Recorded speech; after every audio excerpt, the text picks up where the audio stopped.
Bună ziua! Numele meu este Georgeta Șerban, sunt profesor pentru învățământ primar la Școala Gimnazială Tudor Arghezi din București și mă bucur tare mult că am fost astăzi invitată să vă vorbesc despre ultimile noastre experiențe și anume despre școala online, care pentru noi toți cu siguranță a fost o provocare mai mare sau mai mică, depinde de fiecare. Atunci când s-au închis școlile în martie, m-am gândit ce pot să fac să fiu aproape de copii. Și am început să caut.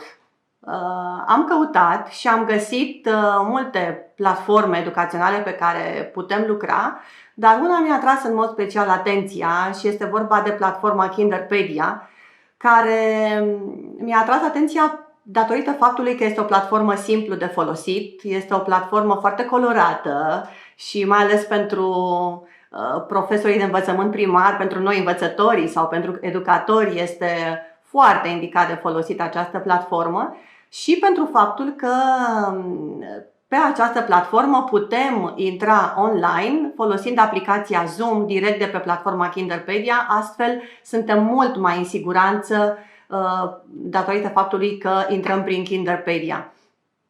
Atunci când am pornit la drum, m-am gândit foarte tare că noi, profesorii, trebuie să facem ceva pentru cei pe care îi iubim. Și oare pe cine ne iubim noi foarte tare decât pe copiii noștri de la clasă? De aceea, chiar din a doua zi, am transmis părinților un mesaj că vreau să intrăm online și să ne vedem zilnic, să continuăm într-un fel munca de la catedră. Și răspunsul părinților a fost 100% pozitiv. Și-au dorit foarte tare ca copiii să intre în online și să lucreze ca și cum nimic nu s-ar fi întâmplat. Le-am transmis că vreau să lucrăm pe Zoom, să ne vedem 3 sesiuni în fiecare zi și să lucrăm pe platforma Kinderpedia pentru a ne transmite teme, fișe și așa mai departe. Imediat toți părinții au acceptat, le-am transmis, după ce i-am introdus pe platformă, le-am transmis linkul spre platformă, ei s-au conectat, astfel încât începând de luni, imediat după ce am rămas acasă, am început orele online. A fost foarte frumos. În prima zi a fost drăguț pentru că ne-am întâlnit cu copiii și am făcut așa o primă întâlnire și am descoperit ce putem face pe aplicația Zoom. După care, de marți, am început orele normale, lucrând zi de zi. Așa cum vă spuneam, 3 sesiuni de 40 de minute. Copiii mei sunt clasa a doua. Și m-am gândit că 3 sesiuni de 40 de minute sunt suficiente pentru niște copii de clasa a doua. Nu mi-am dorit să-mi cumpăr, toate că puteam să ne cumpărăm Zoom-ul nelimitat, tocmai datorită faptului că am vrut într-un fel să mă oblige acele 40 de minute să mă încadrez în timp, astfel ca după 40 de minute copiii să aibă pauză, să fie un fel de școală de acasă. După 40 de minute le dau o mică pauză după prima sesiune, ca după a doua sesiune să avem pauza mare, ca și la școală, bineînțeles. În principiu, orarul meu este stabilit de sâmbătă sau duminică pe Kinderpedia, eu îl afișez acolo, părinții pot intra, chiar și copiii pot intra dacă au un cod cu care ei accesează această platformă. Și văd orarul pe care eu îl stabilesc pentru toată săptămâna. Dacă cumva pe parcursul săptămânii intervin și alte activități care necesită schimbat orar, îl pot face, dar în principiu orele pe care eu le planific pe Kinderpedia sunt o oră de română, o oră însemnând ora de Zoom, da, de 40 de minute, o oră de română, o oră de matematică și o oră de dezvoltare personală, muzică și mișcare sau, eu știu, de abilități practice. L-am cooptat alături de noi și pe domnul profesor de religie și pe doamna profesoară de engleză, care fac și ei ore pe online cu noi. Și desfășurăm aceste activități, iată, după aproape 3 luni de zile, zi de zi. Suntem foarte încântați, copiilor le place foarte tare și întrebarea la care răspund aproape permanent este cum reușești să-i aduci pe copii zi de zi și să fie prezenți 100%. Pentru că vreau să vă spun că această clasă pe care eu am, clasa a doua, are niște copii minunați și zilnic sunt prezenți alături de mine online pe Zoom, toți cei 22 de copii, și lucrăm împreună. Și vă spuneam, întrebarea care mi se pune tot timpul este: cum faci să-i aduci tot timpul în online? Ei, sunt câteva secrete, zic eu, mici secrete sau, nu știu, să le spunem, joculețe pe care eu le introduc din când în când. Și cel mai important secret, cred eu, este că trebuie să le schimbi foarte des modul de lucru. Eu reușesc să-i țin 3 sesiuni de 40 de minute tocmai pentru faptul că le schimb foarte des modul de lucru. Ce înseamnă asta? Înseamnă că dacă pentru primele minute le pun pe aplicația Zoom manualul digital, după care lucrez, și citim de acolo exerciții sau rezolvăm anumite exerciții, ei rezolvă pe caietele lor de acasă, eu de pe manualul digital, după 10 minute schimb și le pun un videoclip sau îi bag în camere pe Zoom. Nu știu dacă știți, dacă nu vă indic să intrați pe tutorialele de la Zoom să vedeți cum se face o grupă sau cum se fac grupe pe aplicația Zoom și să-i puneți pe copii să lucreze pe grupe. Sunt foarte încântați și le place foarte tare. Ei intră pe grupe și rezolvă diferite exerciții acolo pe grupe. Sau mai am această idee de a aduce invitați. În fiecare săptămână am cel puțin 1 sau 2 invitați care vin la noi în clasă, la clasa virtuală, și susțin diferite activități.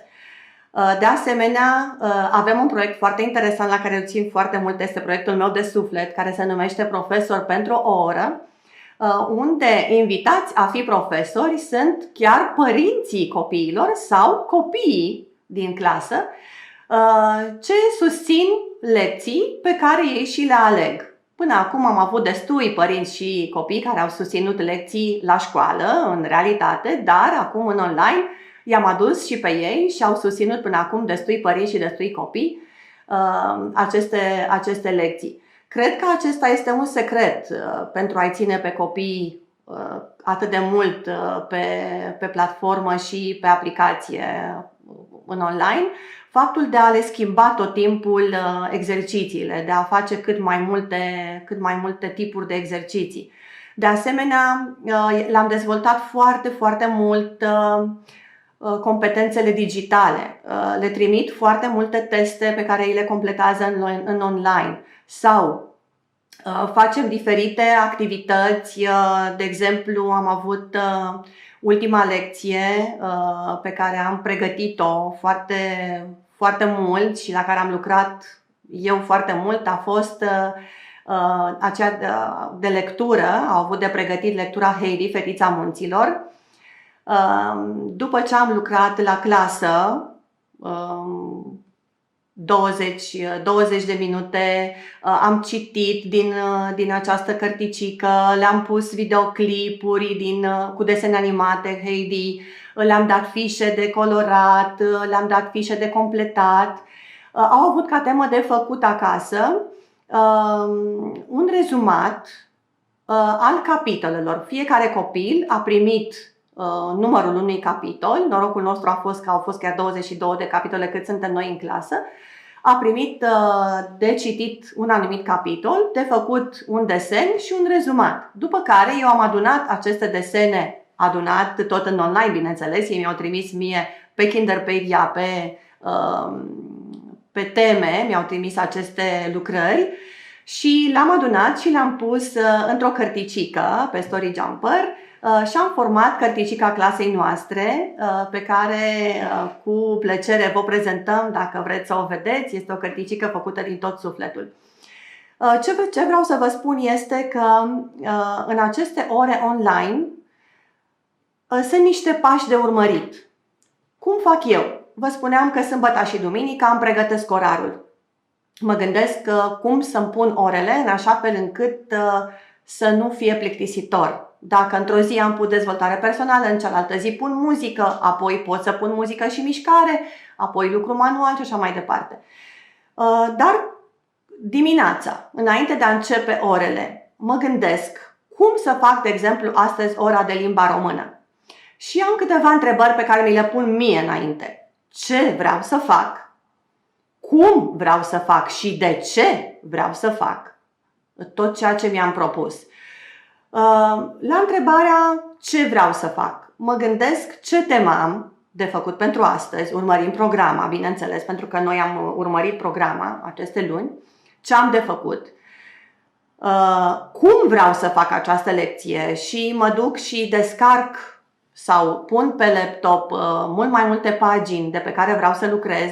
Eu caut în toate manualele digitale, nu numai în manualul de pe care lucram la școală sau nu neapărat în manuale, în fel și fel de aplicații pe care le pot folosi și le pun pe desktop, astfel încât să pot, ca pe parcursul celor 40 de minute, să-i duc pe copii de pe o pagină pe alta și să le arăt mult mai multe lucruri. Apoi mă gândesc de ce. De ce vreau eu să fac acest lucru? Mă gândesc cu ce trebuie să rămână copiii la sfârșitul acestei ore. Și depinde de subiect, îmi propun diferite obiective. Îmi propun ca la sfârșitul orei de română să știe anumite lucruri, să poată să facă anumite lucruri, sau la matematică, la fel. Deci este foarte important să vă planificați ora la început. Cum vreți să faceți, ce vreți să faceți și de ce vreți să faceți această oră. În online, după părerea mea, este mult mai greu de lucrat decât la școală, pentru că trebuie să ne mișcăm foarte repede, trebuie să-i ținem pe copii foarte atenți și să reușim să-i implicăm. De asemenea, un alt secret pe care vreau să vi-l împărtășesc este implicarea părinților. Știu, o să-mi spuneți că mulți părinți nu se pot implica sau nu vor să se implice, dar cred că depinde de noi foarte mult acest lucru. Eu, spre bucuria mea, am reușit să implic pe toți părinții din clasa mea să fie alături de mine în aceste zile. Le-am explicat, pentru că acum suntem în clasa a doua, deja mă cunosc de aproape 3 ani de zile, care sunt obiectivele pe care eu le urmăresc și atunci ei tot timpul sunt alături de mine. Și tot timpul îi implic și pe părinți în ceea ce am de făcut. În fiecare săptămână le dau copiilor o provocare frumoasă, pe care să o rezolve împreună cu părinții. Au de făcut proiecte sau diferite activități împreună cu părinții. De exemplu, post să citească fiecare părinte o pagină din Cărticica Apolodor, pe care această înregistrare eu o voi folosi pentru a face o surpriză copiilor, și anume o cărticică audio-video cu vocile părinților. Sunt convinsă că va ieși un proiect frumos. Sunt foarte multe provocări la care părinții au participat alături de copii și pentru aceste provocări și activități și exemple vă invit, dacă sunteți curioși, să vedeți aceste exemple pe pagina mea de Facebook, Clasa Micilor Campioni. Acolo sunt sute de activități și de lecții pe care eu le-am postat tocmai pentru a fi exemple de bună practică și să vă inspirați dacă nu aveți într-o zi inspirație. Să revenim însă la modul de lucru. Vă spuneam că intru pe platforma Kinderpedia, unde sunt foarte multe opțiuni. Copiii au învățat și lucrează singuri, pentru că vă spuneam, este o platformă atât de simplu de folosit încât copiii după primele 2 zile au reușit singuri să intre. Eu pe platformă le pun copiilor temele, se pot pune teme, ei acolo pe platformă le văd, le descarcă dacă vor, dacă nu pot să lucreze direct online și mi le trimit înapoi mie. Eu le verific și am posibilitatea de a le pune note sau le trimite înapoi temele verificate și a le da feedback. De asemenea, pe platformă eu pot să pun activitățile pe care le-am făcut în format video sau imagini. Aceste activități le pot vedea atât colegii mei de școală, cât și părinții atunci când vor să vadă ce facem la activități. Tot pe platformă eu le pot pune copiilor calificative, le pot pune copiilor prezența, ca părinții să vadă în caz că nu sunt acasă cu ei și nu pot să-i verifice, să vadă dacă ei au fost sau nu au fost prezenți la orele online. De asemenea, pe platformă pot să intre și colegii mei să lucreze și să-și pună și ei activitățile. De asemenea, pe această platformă se pot planifica, vă spuneam, conferințe cu Zoom și de pe această aplicație Zoom, noi putem să facem pe această aplicație putem să facem multe lucruri. Cea mai drăguță activitate este, în afară de cea de a lucra pe grupe, este aceea de a scrie pe tablă. Pe aplicația Zoom, probabil că multe dintre dumneavoastră știți, se poate deschide o tablă albă pe care putem scrie rezumatul zilei sau putem desena schema sau eu știu ce avem de făcut în ziua respectivă. Cel mai important lucru pe care eu îl fac de când am început este că am reușit să-i mențin pe copii alături de mine, am reușit să le ofer copiilor feedback real și cel mai important este că am reușit să ne vedem. Chiar dacă suntem la distanță, totuși putem vorbi, ne putem vedea, putem socializa și putem să ne transmitem gânduri și, de ce nu, îmbrățișări virtuale. Platformele pe care dumneavoastră probabil le folosiți sunt la fel de bune și de interesante. Important este ca noi să lucrăm cu copiii și să nu îi lăsăm să facă alte lucruri care nu sunt indicate, ci să-i avem lângă noi chiar și pentru 2 ore pe zi. De asemenea, vă indic să nu exagerați cu statul pe internet și nici cu temele, pentru că iarăși am avut destule semnale de la colegele mele, de la părinți, de la prieteni, că sunt mulți copii care stau foarte mult și fac teme. Nu trebuie să exagerăm nici cu temele. Însă, ceea ce mie mi-a plăcut la această școală online a fost că am făcut multe lucruri frumoase împreună, chiar dacă am fost departe.